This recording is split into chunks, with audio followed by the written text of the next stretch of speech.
शंखनाद में आपका स्वागत है। अरविंद केजरीवाल आज तिहाड़ जेल में आंसू बहा रहे होंगे।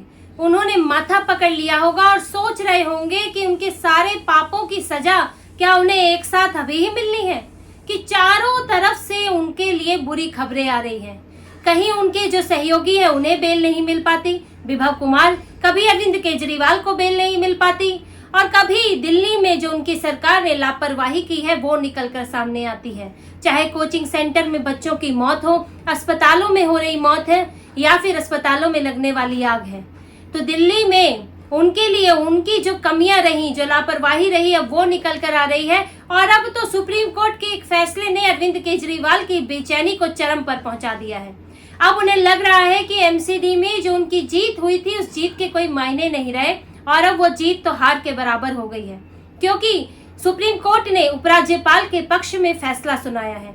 सुप्रीम कोर्ट ने कहा है कि उपराज्यपाल को स्टैंडिंग कमेटी के चुनाव के लिए एल्डरमैन को नॉमिनेट करने का पूरा अधिकार है। इसके लिए उनके पास पर्याप्त शक्तियां हैं डीएमसी एक्ट के तहत, जबकि आम आदमी पार्टी का कहना था कि इसके लिए एल्डरमैन को नामित करने के लिए उपराज्यपाल को दिल्ली के मंत्रियों से सलाह लेनी चाहिए। लेकिन कोर्ट ने कहा कि ऐसे सलाह लेने की उनको कोई जरूरत नहीं है, ये उनके पास पर्याप्त शक्तियां हैं। अब 10 एल्डरमैन जो उपराज्यपाल ने जो नामित किए थे, अब वो एल्डरमैन अब भी उसी तरह से अपने पद पर बने रहेंगे, और आम आदमी पार्टी के लिए मुश्किलें भी बनी रहेंगी, क्योंकि अब हो गया एमसीडी की स्टैंडिंग कमेटी के 12 सदस्यों के लिए चुनाव। और ये आम आदमी पार्टी के लिए बहुत बड़ी चुनौती है, क्योंकि ये चुनाव स्टैंडिंग कमेटी के लिए है, और स्टैंडिंग कमेटी बहुत मायने रखती है। चुनाव एमसीडी का 2022 में हो गया था, लेकिन आप देखिए कि इतना वक्त, करीब 1.5 साल से ज्यादा का वक्त हो गया है, लेकिन स्टैंडिंग कमेटी नहीं बनी है, और झगड़ा स्टैंडिंग कमेटी में वर्चस्व या फिर बराबरी को लेकर बना हुआ है, क्योंकि स्टैंडिंग कमेटी बहुत मायने रखती है। आप पहले ये जानिए कि स्टैंडिंग कमेटी होती क्या है और उसको लेकर ही ये झगड़ा क्यों चल रहा है। स्टैंडिंग कमेटी के पास कई महत्वपूर्ण जिम्मेदारियां होती हैं। 5 करोड़ से ज्यादा का कॉन्ट्रैक्ट स्टैंडिंग कमेटी के बिना पास नहीं हो सकता। इसके अलावा महत्वपूर्ण पदों पर प्रमुख अधिकारियों की नियुक्ति स्टैंडिंग कमेटी के जरिए हो सकती है। आप बजट को स्टैंडिंग कमेटी के बिना रिवाइज नहीं कर सकते, यानी कि बजट बढ़ाना हो, घटाना हो, वो आप नहीं कर सकते। इसके अलावा मौजूदा वर्ष के अलावा आगे का अगर कोई खर्च होगा तो उसको अप्रूवल नहीं मिलेगा स्टैंडिंग कमेटी के बिना। देखिए, स्टैंडिंग कमेटी की पावर मेयर से भी बढ़कर होती है, और आप कोई बड़ा फैसला उसके बिना नहीं कर सकते, जैसे कि 5 करोड़ से ऊपर का कॉन्ट्रैक्ट आप नहीं दे सकते, जबकि एमसीडी के बड़े बड़े कॉन्ट्रैक्ट होते हैं। और मेयर और डिप्टी मेयर की जो पावर होती है वो बहुत सीमित होती है। इसीलिए स्टैंडिंग कमेटी पर हर पार्टी जो है वो अपना वर्चस्व चाहती है, ताकि जो बड़े फैसले हों उनमें उनकी भूमिका हो, या तो उनकी चले या फिर कम से कम उनकी सहमति उसमें बनी रहे, उनके बिना कोई भी फैसले लिए ना जाए, अपनी मर्जी से स्टैंडिंग कमेटी पर मनमानी ना हो। और इसी कोशिश में, क्योंकि बीजेपी चुनाव हार गई थी, आम आदमी पार्टी एमसीडी का चुनाव जीती थी, तो इनकी कोशिश है कि स्टैंडिंग कमेटी को कम से कम अपने पक्ष में नहीं तो कम से कम बराबरी में बनाकर रखें।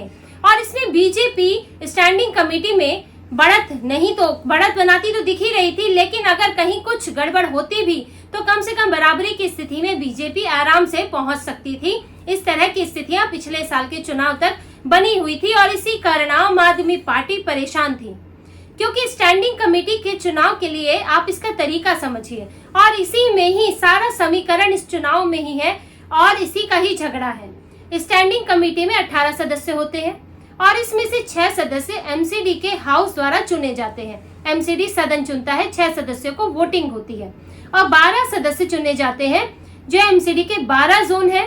12 जोन की 12 वार्ड कमेटियां बनती हैं, और वो बाकी के 12 सदस्य चुनते हैं।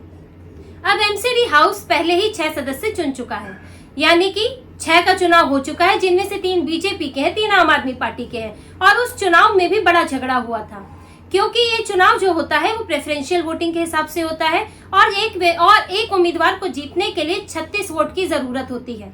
अब आप देखिए एमसीडी में किसको कितने वोट मिले थे। आम आदमी पार्टी को 134, बीजेपी को 104, और कांग्रेस को 9 पार्षद हैं, और इंडिपेंडेंट 3 पार्षद हैं। अब 36 वोट के हिसाब से एक पार्षद जिताने के लिए 36 वोट चाहिए, और अगर 3 आप जिताना चाहते हैं तो आपको 104 वोट चाहिए। लेकिन यहाँ पर क्रॉस वोटिंग हुई थी। बीजेपी के पक्ष में क्रॉस वोटिंग की गई थी और बीजेपी को 108 3 पार्षद जिताने के लिए 108 वोटों की जरूरत थी और बीजेपी के पास 104 पार्षद थे, लेकिन कांग्रेस के पार्षदों ने क्रॉस वोटिंग की और इंडिपेंडेंट ने भी हो सकता है कि क्रॉस वोटिंग की हो। अगर तीनों इंडिपेंडेंट भी मिल जाते तो भी 107 बनते। इसका मतलब कांग्रेस ने क्रॉस वोटिंग की थी और बीजेपी 108 वोटों के साथ अपने स्टैंडिंग कमेटी में 3 सदस्यों को जिताकर ले गई।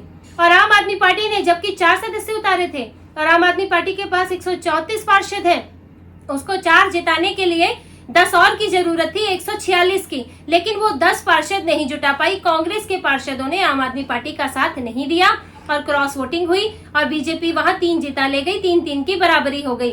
जिस पर जो मेयर है शैली ओबराय, उन्होंने कहा कि नहीं, फिर से वोटिंग होगी, ये चुनाव खारिज कर दिया क्योंकि इसमें आम आदमी पार्टी को नुकसान हुआ। वो अपने 4 नहीं जिता पाई, वो वहां बढ़त हासिल कर सकती थी। तो ये चुनाव भी दिल्ली हाईकोर्ट पहुंचा और कोर्ट ने कहा कि नहीं, चुनाव में शक करने जैसा कुछ नहीं है, तो जो चुनाव के नतीजे हैं वो माने जाएंगे और ये चुनाव बना रहेगा। तो अब 3-3 स्टैंडिंग कमेटी में आम आदमी पार्टी और बीजेपी के पार्षद हैं। अब बचे हुए 12 पार्षदों पर झगड़ा है।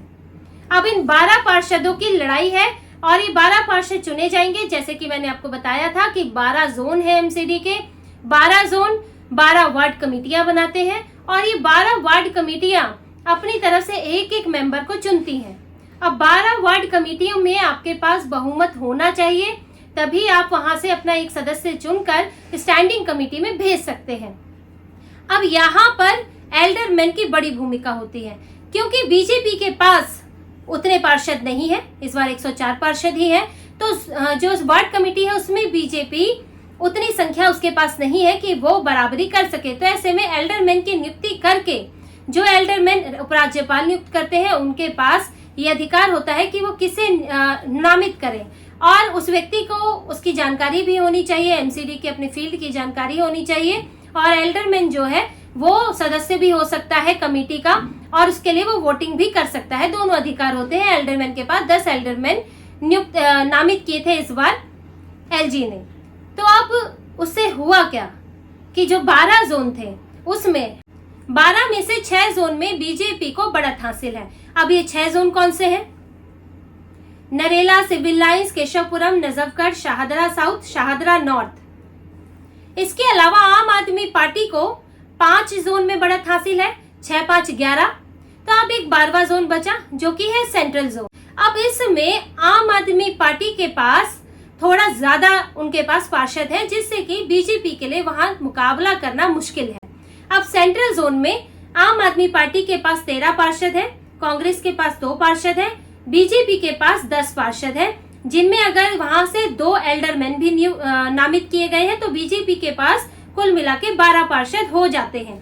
लेकिन क्योंकि कांग्रेस ने कहा है कि वो इस बार एमसीडी के इस जो स्टैंडिंग कमेटी का चुनाव होगा उसमें वो आम आदमी पार्टी का साथ देगी, भले ही दोनों में टक्कर रहती है, अभी भी झगड़ा चल रहा है और शराब घोटाले के लिए कांग्रेस आम आदमी पार्टी को जिम्मेदार ठहराती है। ये इनका बड़ा ही मनचाहा सहयोग और विरोध है कि जहां इनको लगता है हम बीजेपी को हरा सकते हैं कांग्रेस के साथ, वहां ये लोग एक हो जाते हैं आम आदमी पार्टी और कांग्रेस, और जहां लगता है कि नहीं अपने हित टकरा रहे हैं वहां पर ये अलग हो जाते हैं। तो ये इंडी गठबंधन में है कि नहीं ये खुद ही तय नहीं कर पा रहे हैं और ये मौका परस्ती है। इसको मौका परस्ती ही कहते हैं। नैतिकता का अभाव जब होता है तो आप ये मौका परस्ती करते हैं कि आपने अपने फायदे के लिए जब चाहे साथ आ गए और फायदे के लिए जब चाहे अलग हो गए। तो ये मौका परस्ती हो रही है। कांग्रेस ने कहा कि हम स्टैंडिंग कमेटी के चुनाव में आम आदमी पार्टी का साथ देंगे, तो इस हिसाब से आम आदमी पार्टी के पास 13 और 2 मिलाकर 15 पार्षद हो जाते हैं। तो सेंट्रल जोन में आम आदमी पार्टी के पास बढ़त है। लेकिन अब बात आती है शाहदरा नॉर्थ की, क्योंकि इसके बिना 6-6 दोनों की बराबरी हो जाती है। 5 पहले से थे आम आदमी पार्टी के पास, एक और हो जाएगा तो 6 और 6 बराबरी हो जाती है। वहां से भी 3 और 3 की बराबरी है। तो एक तरह से दोनों के पास 9 सदस्य हो सकते हैं स्टैंडिंग कमेटी के। लेकिन अब आप देखिए शाहदरा नॉर्थ में इस वक्त टक्कर कड़ी हो गई है और हालांकि पड़ला बीजेपी के पक्ष में ही है एल्डरमैन की नियुक्ति होने के बाद भी, और लेकिन आम आदमी पार्टी उम्मीद जगाए बैठी है। और अगर एल्डरमैन की नियुक्ति का फैसला सुप्रीम कोर्ट का नहीं आया होता तो आम आदमी पार्टी को जरूर फायदा हो सकता था, लेकिन अब होना मुश्किल है क्योंकि शाहदरा नॉर्थ में बीजेपी के पास 18 पार्षद है, आम आदमी पार्टी के पास 13 है और कांग्रेस की 3 पार्षद है, इंडिपेंडेंट 1 है, वहां से शकीला बेगम। तो आम आदमी पार्टी अगर कांग्रेस के साथ भी मिल जाए 13-3-16 और अगर इंडिपेंडेंट भी एक मिल जाए तो 17, फिर भी बीजेपी के पास एक पार्षद अतिरिक्त रहता है और एक पार्षद भी मायने रखता है आपके पास वोटिंग में। जब आप एक सदस्य चुनकर भेजेंगे तो आपके लिए मायने रखेगा कि आप वहां जीतते हैं कि नहीं। और क्रॉस वोटिंग तो अपनी जगह है ही, जरूरी नहीं है कि कांग्रेस ने कह दिया है कि कांग्रेस के पार्षद आम आदमी पार्टी का साथ देंगे तो वो साथ ही देंगे। क्रॉस वोटिंग हो सकती है, उसमें पहले भी हुई थी, पहले भी कांग्रेस कोई बीजेपी के पक्ष में नहीं थी लेकिन क्रॉस वोटिंग हो गई थी और वैसे भी यहाँ बीजेपी को बहुमत हासिल है।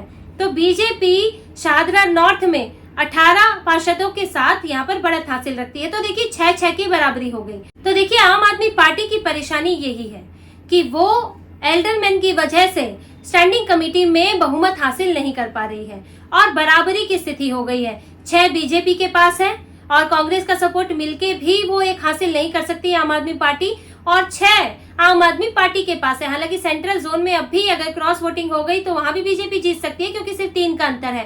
क्रॉस वोटिंग अगर 4 की हो गई तो बीजेपी जीत जाएगी। तो ऐसे में अब सुप्रीम कोर्ट के फैसले से आम आदमी पार्टी को बड़ा झटका लगा है। एल्डरमैन वही बने रहेंगे, जिनको नामित किया गया था वही एल्डरमैन रहेंगे और आम आदमी पार्टी अब स्टैंडिंग कमेटी में अपना वर्चस्व हासिल नहीं कर पाएगी। बीजेपी यही चाहती थी कि कम से कम बराबरी की स्थिति रहे, क्योंकि आम आदमी पार्टी में एक जो अभी पिछला एमसीडी का कार्यकाल निकला है उसमें ये देखा गया कि उन्होंने पैसा रोका। एमसीडी के कर्मचारियों को एक बदला लेने की प्रवृत्ति है कि आपने जो सेंट्रल ने पैसा जारी किया और कुछ सरकार, दिल्ली सरकार जारी करती है, वो पैसा रोक दिया। एमसीडी कर्मचारियों को पैसा नहीं मिला, काम नहीं मिला, तो उसकी वजह से भी बीजेपी को नुकसान हुआ। हालांकि बीजेपी के पास उसको लेकर एंटी इनकम्बेंसी भी थी, बीजेपी यहाँ पर लंबे समय से एमसीडी में थी तो उसका भी नुकसान हुआ है। लेकिन आम आदमी पार्टी के पास अगर यह वर्चस्व हो जाता तो बीजेपी के हाथ में बहुत कम चीजें रह जाती और ये फैसला अपनी तरफ से होता। स्टैंडिंग कमेटी में अगर आम आदमी पार्टी का वर्चस्व होता तो फैसले हो सकता है उन्हीं इलाकों के लिए होते जो कि जहां पर आम आदमी पार्टी के पार्षद हैं और बीजेपी के पार्षद रिक्वेस्ट करते रह जाते। लेकिन अब अगर समानता होती है, बराबरी होती है, तो आम आदमी पार्टी बिना बीजेपी को लूप में रखे, बिना बीजेपी की सहमति लिए कोई बड़ा फैसला नहीं कर पाएगी और उनको सिर्फ अपने पार्षद नहीं, बीजेपी के पार्षद या तक कि कांग्रेस के पार्षद, इंडिपेंडेंट के बारे में भी सोचना होगा। और स्टैंडिंग कमेटी में एक चेयरपर्सन भी होते हैं, डिप्टी चेयरपर्सन भी होते हैं, लेकिन उनकी भी कोई अतिरिक्त ताकत नहीं होती।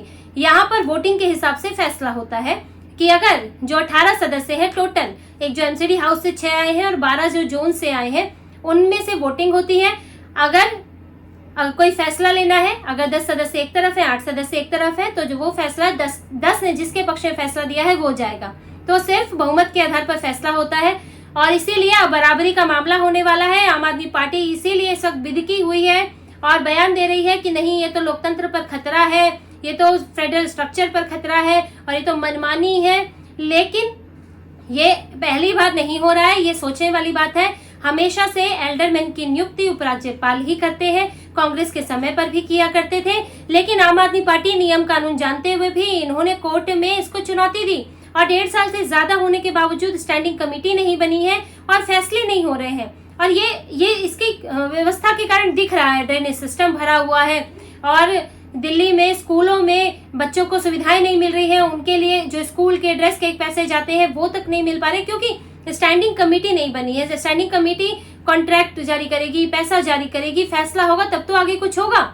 इसीलिए अब एमसीडी के काम में परेशानियां आ रही थी, लेकिन अरविंद केजरीवाल को कोई मतलब नहीं है, उन्हें बस अपनी राजनीति से मतलब है। सब नियम कानून जानते हुए भी उन्होंने 1.5 साल तक इसको अटकाए रखा है और अब जब सुप्रीम कोर्ट का फैसला हो गया तो इनकी परेशानी बढ़ गई है और क्योंकि इन्हें लगता है कि बीजेपी बराबरी हासिल कर लेगी और इसीलिए अब आज दिन भर प्रेस कॉन्फ्रेंस होंगी। संजय सिंह आएंगे, आतिशी मरलेना आएंगे और सुप्रीम कोर्ट को और बीजेपी सरकार को तरह तरह से कोसेंगे, लेकिन अब मनमानी एमसीडी में नहीं चलने वाली है और अरविंद केजरीवाल को अब दूसरी पार्टियों के साथ सहमति बनाकर ही एमसीडी में चलना होगा। तो इसी तरह की और खबरें और विश्लेषण आपके लिए लाते रहेंगे। हमसे जुड़े रहिए, सब्सक्राइब कीजिए, कमेंट कीजिए। बहुत बहुत धन्यवाद। जय श्री राम।